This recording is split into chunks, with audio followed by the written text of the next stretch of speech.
So we have talked about the notion that we've got an exponential model that comes out of the geometric model, and when we go to a continuous time or continuous space view of things, then that can be very convenient.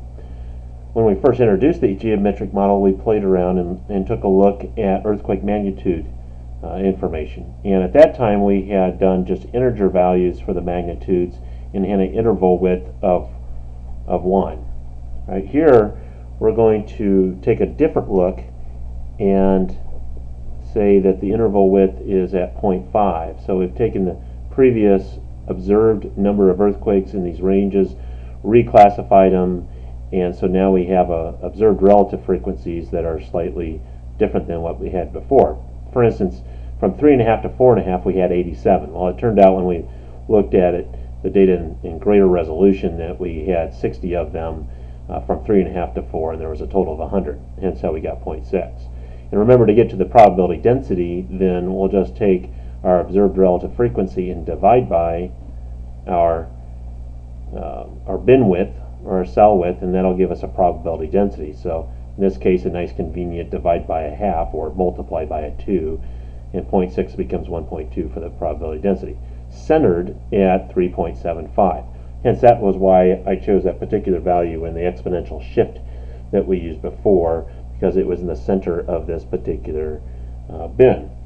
But we still have this whole issue that, though, for the exponential model, which was fx of x equal to beta e to the minus beta x, and let's not focus too much here on the shift value.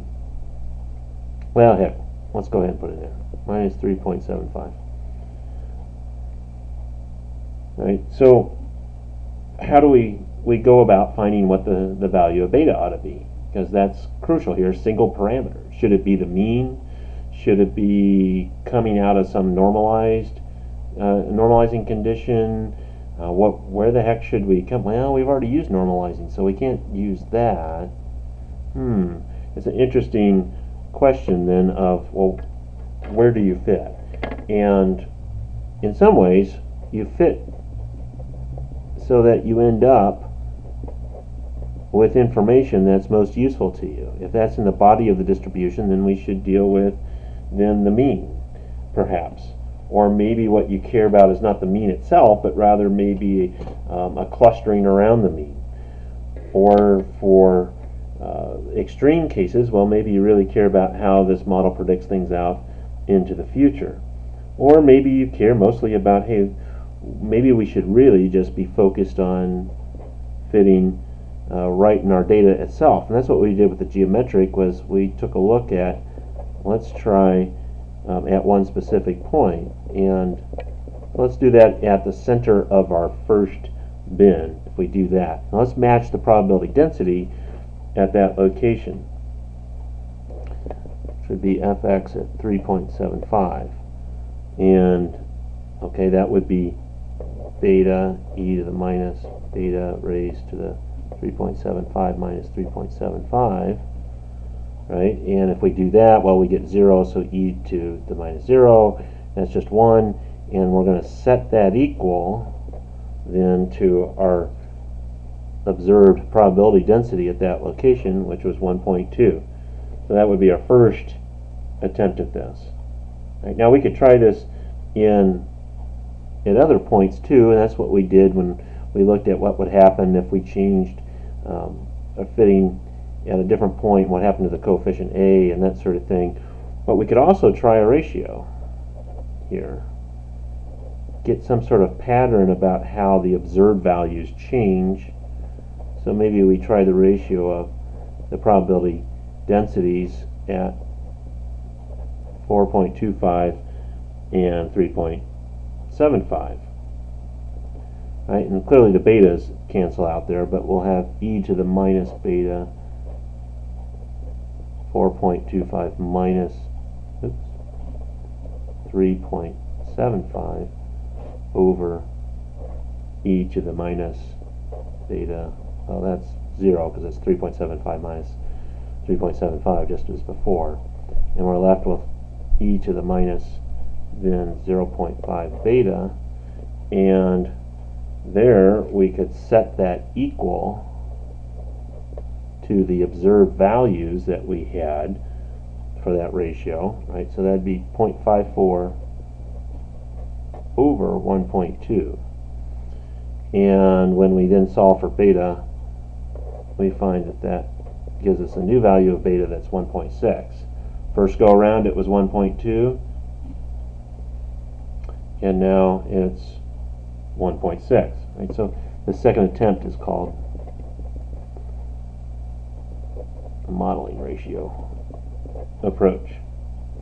If we do this again, say for 4.75 over the situation at 4.25, we get a beta of 2.4. And in general, what we're going to find here is a range here of beta that is equal to 2 plus or minus 0.5, depending on where it is that we end up. Right, so as we look at a smattering or a smearing out of all those different possible situations, then let's use something in the middle of that range, and we get 2. Right, now, clearly you could play around with all kinds of different ratios here that you want to try. Or if you were interested way out in the tails, right, so, or you just want to look at what's going on out in the tails, and so often for civil engineering extreme examples, and we are very interested in that kind of thing, or mean time between failures or something like that. So we might go take a look at what's the probability now that x is greater than or equal to 6.5. Right, now in our discrete model, that number ranged from 0.002 to 0.0036.